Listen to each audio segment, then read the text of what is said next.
লাগাও লাগাও, ভালো করে লাগাও, কষ্ট পেলেও লাগাতে ছাড়বে না।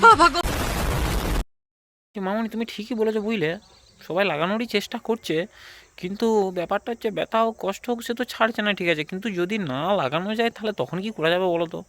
যদি না লাগানো যাচ্ছে একটু ভিজিয়ে নাও, এরা তো হবে, লাগাও।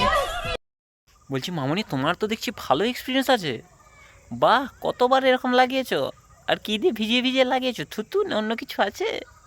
বাহ বাহ। হ্যাঁ দেখো বস, ভিডিওর প্রথমে কিন্তু একটা কথা বলে রাখি, আজকের ভিডিওটা সম্পূর্ণ ভিডিওটা দেখো, কারণ পুরো ভিডিওটাতে শুধু বিনোদন আর বিনোদন। কেন বলো তো?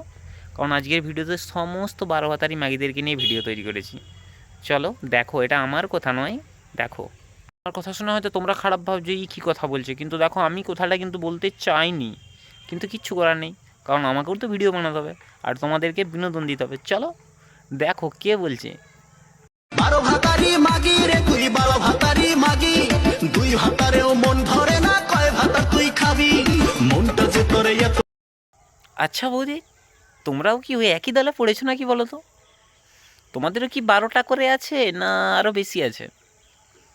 কমেন্ট করে জানাও বস, ওদের কটা করে থাকতে পারে। রিলেশনশিপ 1 বছর হোক বা 5 বছর হোক, বেটার অপশন পেলে তোমার গাড় মারবে। আচ্ছা ও পারমিতা, আমি বলছি কি, তোমারও কি কেউ মেরেছে? মানে মুখে অসভ্য কথা নেব না, তুমি যেটা বললে কেউ কি তোমাকে মেরেছে বলো তো? হ্যাঁ। ও, তার জন্যে তুমি নিজে মার খেয়েছো, তার জন্যে সবাইকে একই রকম বলছো না? সবার সাথে সবাইকে তুলনা করা চলে না, বুঝেছো? কো যারা সবার কর। সাপকে যদি দুধ খাও, সে তো খাবার শেষে গর্তে ঢোকার জন্য লাফালাফি করবেই। বলছি মামুনি, তুমি কি অল্প বয়সে বিয়ে করেছো বলে তুমি যা বলবে আমাদেরকে মেনে নিতে হবে নাকি? দুধ খাওয়ালে যদি সাপ গর্তেই ঢুকতে চায়, আচ্ছা বলো তো, ওটা নয় ছেলে সাপ হলে দুধ খাওয়ানোর পরে গর্তে ঢুকবে, কিন্তু যদি মেয়ে সাপ হয় তাহলে সে দুধ খাওয়ার পরে কি করবে? সে কি গর্তই ঢুকতে চাইবে না গর্তই ঢুকাতে চাইবে কাউকে? এটার উত্তরটা দাও তো। শোন, আমার ফুটোটায় জং ধরে যাচ্ছে, একটু ঢুকিয়ে দেবে? অনেক আছে, বাট তোমার মতো কারোর বড় নেই।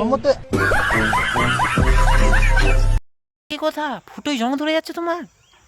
কেন জং ধরছে কেন? ওখানে কি কোনো লোহা দিয়ে কিছু করেছিলে নাকি তার জন্য তোমার জং ধরে যাচ্ছে? চিন্তা করো না, সালফিউরিক অ্যাসিড একটু ঢেলে নাও, দেখো সমস্ত জং ছেড়ে যাবে।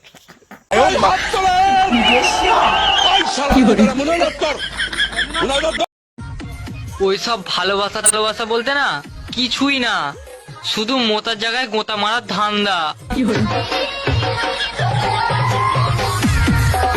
আচ্ছা মামনি, তোমার কথা আমি মেনে নিলাম যে সবই মোতার জায়গায় গোঁতা দেওয়ার ধান্দা, কিন্তু আমার কোশ্চেন হচ্ছে, তুমি কি মোতার জায়গায় গোঁতা খেয়ে খেয়ে মোতার জায়গায় রেখেছো না সেটা গুহা করে ফেলেছো? একটু বলো তো। হ্যাঁ বস, আজকের ভিডিওটা এই পর্যন্তই। আর একটা কথা বলে রাখি, তোমরা সবাই আমাকে কমেন্ট করো যে আমি শেষের কথাটা যেটা বললাম যে গুঁতা আর গুহা, কথাটা কি ঠিক বললাম? তো যদি ঠিক বলেছি সেটাও জানাও, আর যদি ভুল বলেছি সেটাও জানাও। আমি তোমাদের কমেন্টের অপেক্ষায় রইলাম। ওকে বস, ভালো থেকো, সুস্থ থেকো আর নিজের খেয়াল রেখো। দেখা হবে পরের ভিডিওতে।